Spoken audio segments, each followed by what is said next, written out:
involved in HR love to laugh. I absolutely love to laugh, and it's a proven medical fact that 100 belly laughs. 100 belly laughs is equivalent to 10 minutes in a rowing machine. 100 belly laughs equivalent to 10 minutes in a rowing machine. Y'all look around, some of the guys in here need to laugh a little bit more. But I love to laugh and hear people laugh. I think it's one of the greatest gifts we have in life. And every year in January, actually it's coming up later this month, I travel to Mobile, Alabama. And we go out to a thing called the Senior Bowl. Anybody in here college football fans?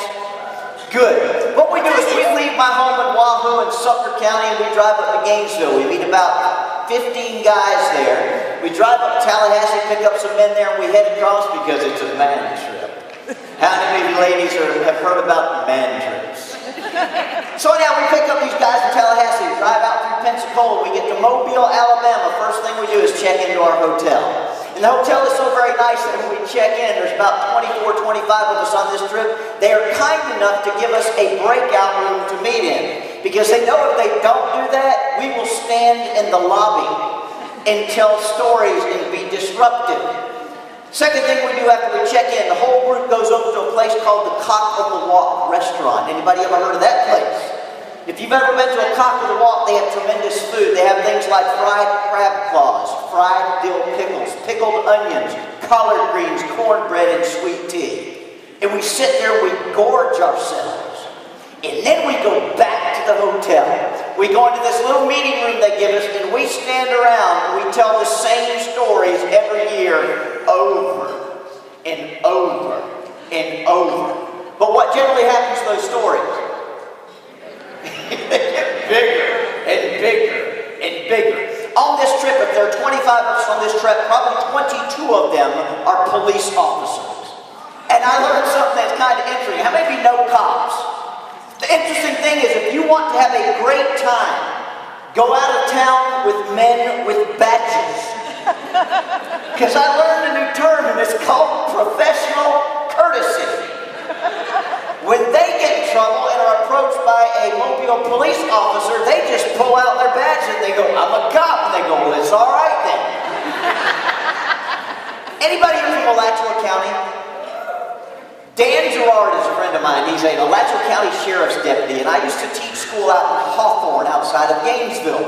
And Dan told us a story a number of years ago that I thought it was absolutely fantastic. So Dan says, "Boys, let me tell you what happened this year." He said, "I was driving back from Hawthorne. It's about 1:30 in the morning. Driving my patrol car in because I'm actually just off duty." He says, "and there's a car in front of me heading west on Highway 20. He says, "He's crossed the center line several times, so I figure I better pull him over and check him out." So Dan says, "I turn my patrol lights on." He said, "The guy pulls over into the Winn-Dixie parking lot at the Winn-Dixie on the east side of Gainesville." Dan says, again, it's about 1:30 in the morning. He says, "Boys, I pull up behind him." He said, "I got the headlights flashing. My patrol lights are going." He said, "I got the spotlight next to my mirror shining right over the back of this guy's head." He said, "I can see every move that he makes." He said, "I get him in my car and I close the door." He says, "Now walk on up there."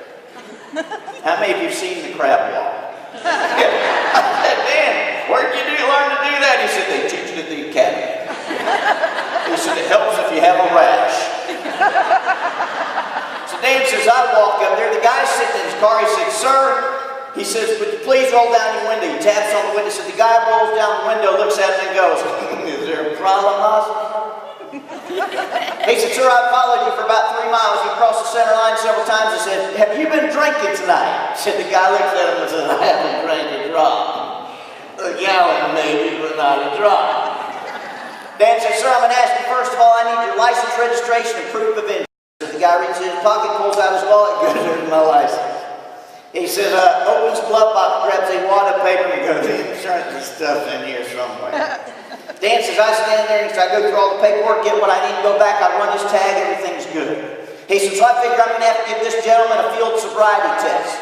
Now, I won't ask anybody in here if you've ever had a field sobriety test, and I don't know exactly how they work. But Dan says, I'll walk up and say, "Sir, would you please step out of your vehicle?" So the guy gets out and closes the door, and he's just kind of leaning on the car. He said, "Sir, I'm going to give you a field sobriety test." He said, "First of all, do you know your ABCs?" He said, says, I said a deal. He said, sir, what I want you to do is put your feet together, hold your arms out parallel to the ground, turn your palms up facing the sky. Tilt your head back slightly, close your eyes, and please tell me your ABCs. So the guy did the best he could. So he got his feet together, had his arms out, palms tilted up, he said, my ABCs. There's one on 34th Street. There's one on 441.